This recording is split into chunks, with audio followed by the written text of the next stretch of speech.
Movie की शुरुआत में हमें केरला के अलापुझा शहर को दिखाया जाता है। वहाँ 5 लड़के प्लाम वाइन के साथ बैठकर पीने के लिए रेडी होते हैं। आज उन 5 बच्चों का रिजल्ट आने वाला है। एक लड़का जो कहता है कि हम पास हो या फेल हो, रिजल्ट जो भी हो, लेकिन हम आज प्लाम वाइन पियेंगे। जो पहले शिफास अहमद का रिजल्ट चेक करने को कहता है और शिफास अहमद फेल हो जाता है। फेल होने के बाद शिफास अहमद ग्लास उठाकर पीने लगता है। अगला लड़का जिसका नाम भी शिफास है, शिफास अली, वो अपना रिजल्ट देखता है और बिना कुछ बोले ग्लास उठाकर पीने लगता है। अगला था डेविड जॉन यानी डीजे। वो ग्लास उठाकर पहले पीता है, तब जाकर अपना रिजल्ट का नंबर बताता है। तब रिजल्ट चेक करते हैं तो डीजे भी फेल हो जाता है। अगला था जो जिसको थोड़ी सी उम्मीद थी कि शायद वो पास हो जाए, लेकिन रिजल्ट देखते हैं तो पता चलता है कि जो भी फेल हो गया है। आखिर में शाहनवाज का रिजल्ट चेक करते हैं यानी शानू का जब रिजल्ट देखते हैं तो 5 लड़कों में से सिर्फ अकेला पास हो जाता है। ये सुन के बाकी 5 शॉक हो जाते हैं कि अकेला शानू कैसे पास हो गया। आखिर में पीने का प्लान बनाते हैं, सब पीते हैं, लेकिन शानू बोलता है कि नहीं, घर पे मम्मी पापा मेरा वेट कर रहे हैं, मैं पी के नहीं जा सकता। शानू पीने से मना कर देता है और वहां से चले जाता है। बाकी लड़के पी के इधर उधर घूमते हैं। आखिर में घर चले जाते हैं। जो की मम्मी सोचती है कि अगर ये पास हो जाता है तो अच्छे मार्क्स लाता है तो इटाली में रहने वाले रिश्तेदारों के जरिए वहां भेज सकते हैं, लेकिन जो फेल हो गया है। मम्मी उसे बोलती है कि तू ऐसे कैसे फेल हो गया है। फिर अगले दिन जो का बर्थडे होता है। वो और शानू बोट में जा रहे होते हैं और उसमें जो की पसंद की लड़की अन्नू भी आती है।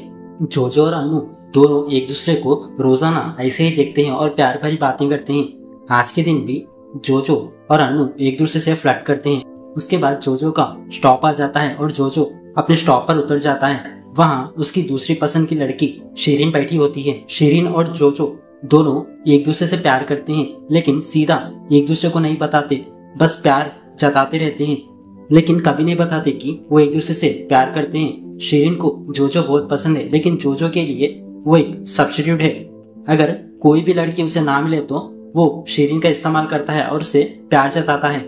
असल में जो एक फ्लर्ट किस्म का लड़का है जो हर लड़की से फ्लर्ट करता है। अगले दिन डीजे के मीट के शॉप पे सब लड़के बैठे होते हैं। तब अल्बिन नाम का एक लड़का आता है और शिफास से पूछता है मरिया को क्यों फॉलो कर रहा है और उसे क्यों मैसेज कर रहा है। शिफास बोलता है कि उसने ऐसा कुछ नहीं किया। अल्बिन उसे वार्निंग देता है और कहता है कि आगे से ऐसा नहीं होना चाहिए, अगर तूने ऐसा किया तो अच्छा नहीं होगा। और वो बोलकर अल्बिन वहां से चले जाता है। उसके जाने के बाद डीजे आता है और जो उसे बताता है कि एक लड़का आके धमकी दे गया कि हम मरिया को छेड़ रहे हैं। इसके बाद डीजे अल्बिन को मारने का फैसला करता है और उसके पास जाता है और डीजे उसे मारने जाता है, लेकिन अल्बिन उसके मुंह पे एक पंच मार देता है और डीजे बेहोश हो जाता है। तब शिफास अहमद बताता है कि अल्बिन एक स्टेट लेवल बॉक्सर है। ये सुनकर सब शॉक हो जाते हैं कि ये बात तूने हमें पहले क्यों नहीं बताई। अल्बिन के बॉक्सिंग स्टाइल से जो बहुत इम्प्रेस हो जाता है। उस दिन घर जाके वो यूट्यूब पर बॉक्सिंग के बारे में रिसर्च करता है, बॉक्सिंग क्या है, कैसे लड़ते हैं, और इससे जो को बॉक्सिंग में बहुत इंटरेस्ट आता है। वो अपने गैंग को भी बुलाकर कहता है कि 12 पास करने और कॉलेज में एडमिशन लेने के लिए मेरे पास एक आइडिया है।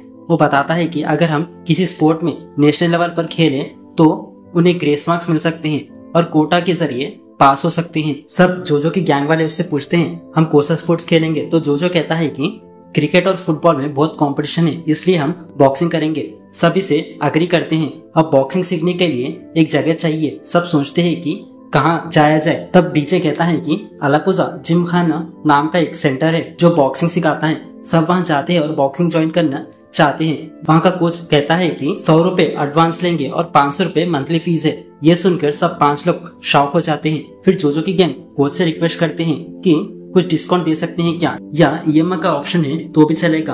कोच मान जाता है और 300 रुपए एडवांस और 150 रुपीज मंथली फीस फाइनल करता है। वो कहता है कि ट्रेनिंग अभी शुरू करते हैं और पहले 50 राउंड्स दौड़ने को बोलता है कोच।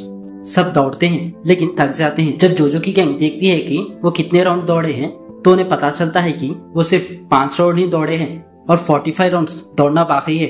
फिर वो बाकी राउंड दौड़ने के लिए शुरू हो जाते हैं, लेकिन थक कर रुक जाते हैं और कहते हैं कि चलो ट्रेनिंग शुरू करते हैं। लेकिन कोच कहता है कि कल फिर से 50 राउंड पूरे करो, उसके बाद मैं तुम्हारी ट्रेनिंग शुरू करूंगा। अगले दिन वो 50 राउंड पूरे करते हैं। फिर ट्रेनिंग शुरू होती है। पहले दिन कोच बॉक्सिंग के पोजेस और फेस कैसे कवर करना चाहिए ये सिखाते हैं। अगले दिन जब जोजो की गैंग पूछती है कि आज हम क्या सीखेंगे, तो कोच उन्हें लेफ्ट हैंड पंच सिखाता है। पूरा दिन वो लेफ्ट हैंड पंच प्रैक्टिस करना सिखाता है। 1-1-1 के कोच उन्हें पूरा दिन लेफ्ट पंच सिखाता है। ये देखकर डीजे कहता है कि मुझे बॉक्सिंग पसंद नहीं है, मुझे रेसलिंग सीखना है। कोच उसे रेसलिंग में शिफ्ट कर देता है और डीजे रेसलिंग की प्रैक्टिस करता है। अगले दिन जब सब कोच से पूछते हैं कि हम आज क्या सीखेंगे, तो कोच उन्हें राइट हैंड पंच सिखाता है। पूरा दिन वो 1-1-1 कहकर राइट हैंड पंच सीखते हैं। प्रैक्टिस करते करते 1 महीना निकल जाता है। गैंग के पूरे मेंबर्स एक दूसरे से बात करते हैं, कहते हैं कि हम ये क्या कर रहे हैं, हम पिछले 1 महीने से यही कर रहे हैं। ऐसे धीरे धीरे कर ट्रेनिंग चलती जाती है और 1 महीना बीत जाता है। तब एंथोनी नाम का एक बंदा वहां आता है। वो नेशनल लेवल बॉक्सर है और अब एशिया लेवल के लिए ट्रेनिंग कर रहा है। उसकी ट्रेनिंग भी अलापुजा जिम खाने से शुरू हुई थी। कोच उसे सबके सामने इंट्रोड्यूस करता है और कहता है कि डिस्ट्रिक्ट लेवल मैच आने वाला है, तो अब एंथोनी ही तुम्हारी ट्रेनिंग लेगा। एंथोनी गैंग को देखता है और नोटिस करता है कि कोई भी प्रॉपर कॉस्ट्यूम में नहीं है, किसी ने शूज भी नहीं पहने हैं। और शिफास अली को बाथरूम चप्पल में देख लेता है। उसे लगता है कि इन लोगों ने बॉक्सिंग ग्लोव्स भी नहीं देखे होंगे। वो अंदर से एक पेयर बॉक्सिंग ग्लोव्स लाता है और जोजो को पहले देता है और जोजो को पंचिंग बैग पर पंच मारने को कहता है। जोजो ग्लोव्स पहनकर पंच मारता है, लेकिन बैग हल्के से हिलता है। कोच उसे जोर से मारने को कहता है, तो जोजो पूरा जोर लगाकर पंच मारता है और पंचिंग बैग नीचे गिर जाता है। ये देखकर गैंग के सारे मेंबर शॉक हो जाते हैं। जोजो खुश हो जाता है और कोच को लगता है कि ये लड़का कुछ आगे कर सकता है और आगे बढ़ सकता है। कुछ दिन बाद डिस्ट्रिक्ट लेवल टूर्नामेंट शुरू होता है। वहाँ बॉक्सिंग और रेसलिंग के मैचेस चलते हैं। पहले डीजे का रेसलिंग मैच होता है। शुरू में ठीक चलता है, लेकिन थोड़ी देर बाद अपोनेंट्स उसे हरा देता है। इतना ही नहीं, अपोनेंट डीजे के ऊपर पैर रखकर फोटो खिंचाता है, जिसे देखकर सारे मेंबर्स को गुस्सा आता है। डीजे हार कर वापिस आता है। टूर्नामेंट चलता जाता है। जोजो वहाँ एक लड़की को देखता है जिसका नाम नताशा है। वो भी एक बॉक्सर है। जोजो उससे बात करता है और उसके साथ फ्लर्ट करता है। तभी उसका मैच देखने के लिए उसकी पसंद की लड़की शीरीन आती है। शीरीन बात कर रही होती है, तभी वहां पर अन्नू आ जाती है, क्योंकि जोजो ने उसे भी वहां मैच देखने के लिए बुलाया था। अगला मैच जोजो और शिफास का होता है। दोनों दोस्त होते हैं, लेकिन मैच में जोजो शिफास को जोर से मारता है और उसे हरा देता है। बाद में वो उसे पानी भी देता है और शिफास अहमद की हेल्प भी करता है। अगले मैच में नताशा और दूसरी लड़की का होता है। नताशा एक बॉक्सिंग एक्सपर्ट है। वो बहुत बढ़िया स्टाइल से बॉक्सिंग करती है और अपोनेंट को इजीली नॉकआउट कर देती है। फिर अगला मैच शिफास अली का मैच होता है। वो जीत जाता है। आखिर में अलापुजा जिमखाने के दीपक नाम के एक लड़के का मैच होता है। दीपक एक ही पंच में सामने वाले प्लेयर को हरा देता है। इस तरह डिस्ट्रिक्ट टूर्नामेंट अच्छे से खत्म हो जाती है। जीतने वालों की फोटोज न्यूज़पेपर में भी छापी जाती है। जोजो की जीतने की वजह से अन्नू उसे ट्रीट मांगती है। जोजो अगले दिन डीजे के घर में पार्टी प्लान करता है और अन्नू को भी बुलाता है। अन्नू अपने दोस्त के साथ आती है। सब ड्रिंक्स करते हैं और गाना बजाते हैं और डांस करते हैं। जोजो अन्नू को घर दिखाने के बहाने ऊपर ले जाता है और एक कमरे में उसे ले जाता है। अन्नू उससे पूछती है, तुमने मुझे किस करने के लिए ऊपर बुलाया है ना, तुम मुझे कोसी किस करने वाले हो, फ्रेंच किस या एस्किमो? ये सुन के जोजो घबरा जाता है और कहता है कि मुझे बहुत टेंशन हो रही है, मैं ये किस नहीं कर सकता, चलो नीचे जाते हैं। थोड़ी देर बाद अन्नू चली जाती है। जोजो उसे छोड़ने चले जाता है। जब जोजो वापस आता है तो अन्नू उसे मैसेज करती है, कहती है कि मुझे एक ऐसा बॉयफ्रेंड चाहिए जो अच्छे से किस करे, और तुम्हें तो किस भी करने नहीं आता, तुम मेरे लिए अनफिट हो कहकर उसके साथ ब्रेकअप कर लेती है मैसेज में ही। जोजो को किस ना करने की वजह से उसका ब्रेकअप हो जाता है। वो शीरीन को कॉल कर पूछता है, तुम्हारे बॉयफ्रेंड में क्या क्या स्पेशलिटीज होनी चाहिए? शीरीन मजाक में कहती है कि अभी के लिए मुझे एक ऐसा लड़का चाहिए जो अच्छा अप्पम बना सके। ब्रेकअप की वजह से जोजो थोड़ा उदास हो जाता है और प्रैक्टिस भी ठीक से नहीं करता। कुछ दिन बाद जोजो शीरीन मिलते हैं। जोजो अभी भी ब्रेकअप के सदमे में है। शीरीन पूछती है, क्या हुआ, तुम पहले जैसे नहीं लग रहे हो? तो जोजो कहता है कि गेम प्रैक्टिस की वजह से मेरे अंदर की एनर्जी नहीं रही और मैं किसी चीज पे कॉन्सेंट्रेट नहीं कर पा रहा हूँ। शीरीन पूछती है कि तुम्हें कोसी किस पसंद है? तो जोजो कहता है कि किस हमेशा सिंपल होनी चाहिए। शीरीन उसके गले पर किस करती है और कहती है कि ऐसा ही ना। जोजो को मजा आता है और वो शीरीन को गले पर किस कर देता है। दोनों खुश हो जाते हैं। इसके बाद जोजो जोर जोर से प्रैक्टिस शुरू करता है। सब स्टेट लेवल मैच के लिए तैयार हो रहे होते हैं। दीपक नाम का एक लड़का अलापुजा जिम खाने में ज्वाइन करता है। दीपक वही लड़का है जिसने डिस्ट्रिक्ट मैच में अपने ओपोनेंट को बुरी तरीके से हराया था। कोच अपने जिम खाने में दीपक को ज्वाइन करवा देता है और उससे पूछता है कि उसने ट्रेनिंग कहाँ ली। तो दीपक कहता है कि मैंने YouTube से देखकर प्रैक्टिस करना सीखा है। उसी दिन 2 और लड़के ज्वाइन होते हैं। एक का नाम किरण है जो पिछले साल स्टेट लेवल मैच खेल चुका है। दूसरे लड़के का नाम क्रिस्टोफर है। स्टेट लेवल मैच 1 महीने के बाद है। तो कोच कहता है कि और ज्यादा मेहनत करनी होगी और स्ट्रिक्ट डाइट फॉलो करना होगा। वो कहता है कि अब तक तुम अलापुजा जिम खाने के लिए खेल रहे थे, अब तुम अलापुजा के लिए खेलोगे। इसके बाद सब कोच के बताए तरीके से बहुत मेहनत करते हैं और प्रैक्टिस करते हैं। 1 महीना ऐसे ही बीत जाता है। मैच के दिन सब आउट ऑफ स्टेशन जाते हैं। जो अपने घर पे कहता है कि मैं बॉक्सिंग मैच के लिए जा रहा हूँ। तो जो की मम्मी उससे कहती है कि तुझे ये सब की क्या जरूरत है, जाके अपना मुंह मत तुड़वा लेना। जो कहता है कि मम्मी मैं स्टेट लेवल पे अपने शहर के लिए खेलने जा रहा हूँ, जीत कर भी वापस आऊंगा। तो मम्मी कहती है कि जाते वक्त एम्बुलेंस का नंबर ले आना, देखना तो एम्बुलेंस में ही लौटेगा। तो जो कहता है कि देखना मम्मी मैं ट्रॉफी के साथ ही वापस आऊंगा, ना कि एम्बुलेंस में। और वहां से निकल जाता है। सब मैच वाली जगह पहुंचते हैं और अपना रजिस्ट्रेशन करवाते हैं। नताशा भी अपने क्लब के साथ वहां आती है। कोच कहता है कि अब वेट चेक करना है। जो वेट चेक करने की बजाय कैंटीन चले जाता है क्योंकि उसे बहुत भूख लगी थी। वो अंडा, पफ और मील्स खा लेता है। वेट इसलिए चेक किया जाता है क्योंकि एक प्लेयर को उसके बराबरी वाले वेट के प्लेयर के कैटेगरी में डाल सके और दोनों का मैच इक्वल तरीके से हो, इसलिए वेट चेक किया जाता है। जो खाने के बाद जब लाइन में लग जाता है तब तक बहुत सारे लोग वेट चेक कर रहे होते हैं। एक लड़का 65 kg कैटेगरी में है और वो बॉडी बिल्डर जैसा दिखता है। सब अपना वेट चेक करते हैं और आखिर में जो का नंबर आता है। वो सोचता है कि उसका वेट 60 के आसपास होगा, लेकिन कैंटीन में उसने इतना खा लिया था कि उसका वेट 65 हो जाता है। उसके बाद जब जो का वेट चेक करते हैं तो उसका वेट 65 होता है और उसे जिम वाले लड़के के साथ 65 kg की कैटेगरी में डाल दिया जाता है। सब वेट चेक करने के बाद कोच सबको रिंग दिखाने ले जाते हैं। ये पहली बार है जब जो और उसकी गैंग ने पहली बार बॉक्सिंग रिंग देखी है। इसके बाद गैंग अपने अपोनेंट्स को देखने जाती है कि वो कैसे हैं और वो कैसे दिखते हैं। जो का अपोनेंट एक बॉडी बिल्डर की तरह होता है। वेट चेक करते वक्त जो एक लड़का दिखा था वो जो का अपोनेंट होता है। वो बॉडी बिल्डर दिखने वाला लड़का 2 बार स्टेट लेवल खेल चुका है और कई लोकल मैचेस में रिकॉर्ड बना चुका है। बाद में अलापुजा गैंग कैंटीन में बैठी होती है। वहाँ दूसरी गैंग आती है और दीपक को पूछता है तू कौन है। दीपक खड़ा हो जाता है। उसका ओपोनेंट उसके मुंह के पास जाता है और उसे घूरने लगता है। दीपक भी उसके ओपोनेंट को घूरना शुरू करता है और कहता है कि आजा देख लेंगे कौन जीतेंगे। फिर शिफास का ओपोनेंट भी आता है और शिफास को घूरने लगता है। तो शिफास कहता है कि क्या चाहिए तुम्हें। फिर भी शिफास का ओपोनेंट उसे घूरने लगता है तो शिफास एकदम उसकी आंख में उंगली डाल देता है। ये देखकर दूसरी गैंग को गुस्सा आ जाता है। कोच एंथोनी वहां पर आता है और सबको रोकता है और उन्हें शांत करता है। आखिर में मैच शुरू हो जाता है। पहला मैच अलापुजा जिमखाने के क्रिस्टोफर का होता है। टीम गाना गाते हुए क्रिस्टोफर को रिंग में भेजती है। शुरुआत में वो अच्छा खेलता है, लेकिन धीरे धीरे अपोनेंट उस पे हेवी पंचेस मारना शुरू करता है। पहले राउंड में ही अपोनेंट उसके पेट में इतना जोर से मारता है कि क्रिस्टोफर अपोनेंट पे गिर जाता है और उस पे उल्टी कर देता है। अपोनेंट उसे धक्का देता है और क्रिस्टोफर बेहोश हो जाता है। फिर क्रिस्टोफर को स्ट्रेचर पर डालकर इमरजेंसी चेकअप के लिए ले जाया जाता है। डॉक्टर क्रिस्टोफर को होश में लाता है। क्रिस्टोफर डॉक्टर से कहता है कि मेरा मैच है, मुझे मेरे अपोनेंट को नॉकआउट करना है। तो कोच कहता है कि पागल है क्या, तेरा मैच खत्म हो चुका है, तूने इतनी सारी मार खाई थी कि तेरा शर्ट भी गंदा हो गया है। और कोच कहता है कि कोई बात नहीं, अगले मैच में हम देखेंगे। फिर क्रिस्टोफर पूछता है अगला मैच कब है। तो कोच उसे बताते हैं कि अगला मैच अगले साल है। अगला मैच शिफास का होता है। अलापुजा टीम उसे भी गाना गाते हुए रिंग में भिजाती है। शिफास अपोनेंट को मारने की कोशिश करता है, लेकिन एक भी पंच उस पे नहीं लगता।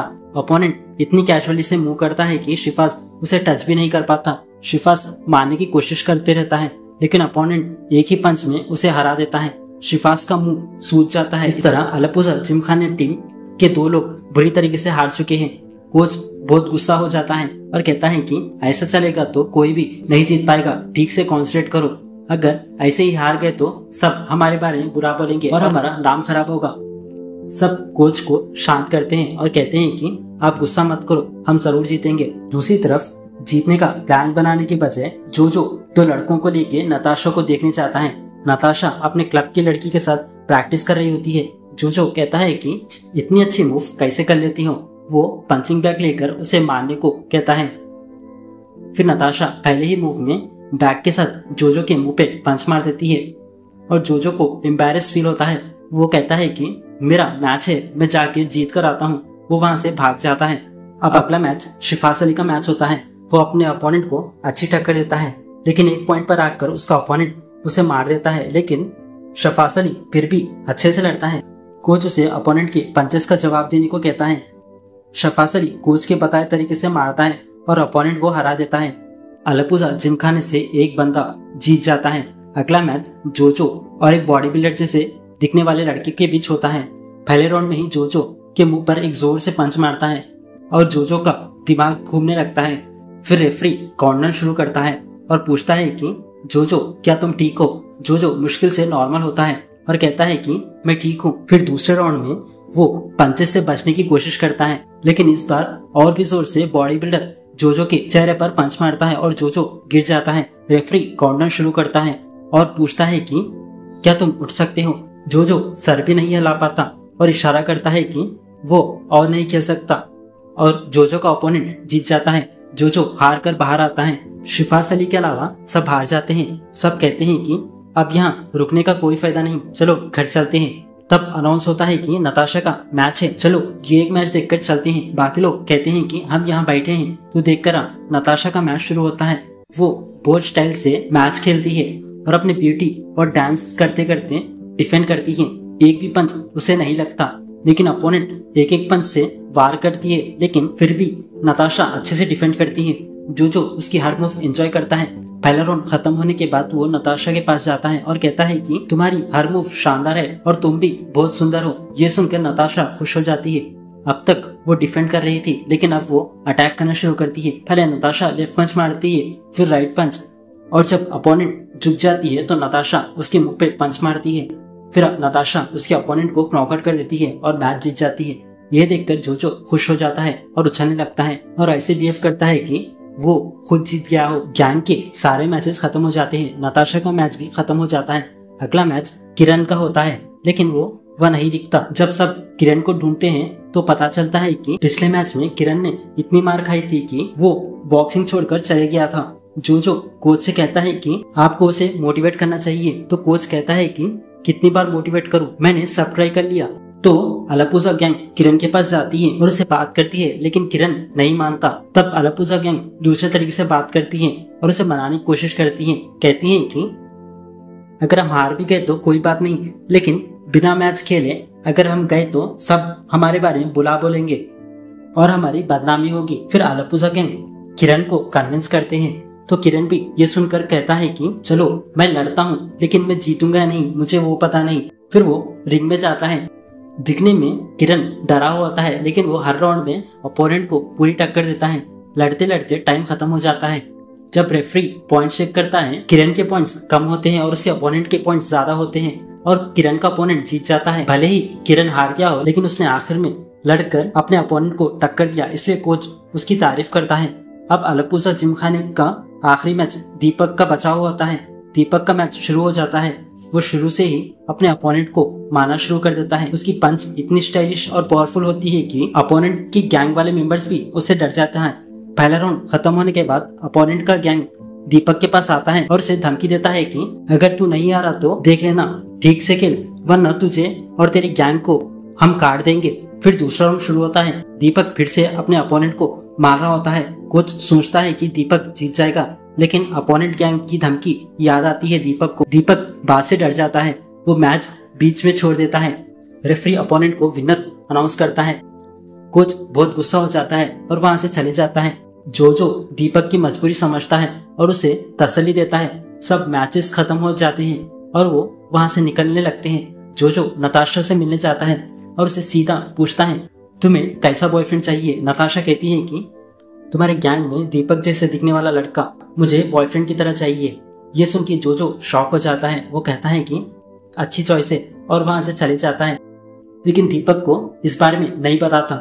जब सब निकल रहे होते हैं तब याद आता है कि शफास अली का एक और राउंड बचा है और सब वहां पर शफास अली का मैच देखने आते हैं। इस बार वो चुपके से एंट्री देते हैं, ऑडियंस उन्हें देखती है और अलपुजा जिमखाने का एंट्री सॉन्ग का गाना गाती है।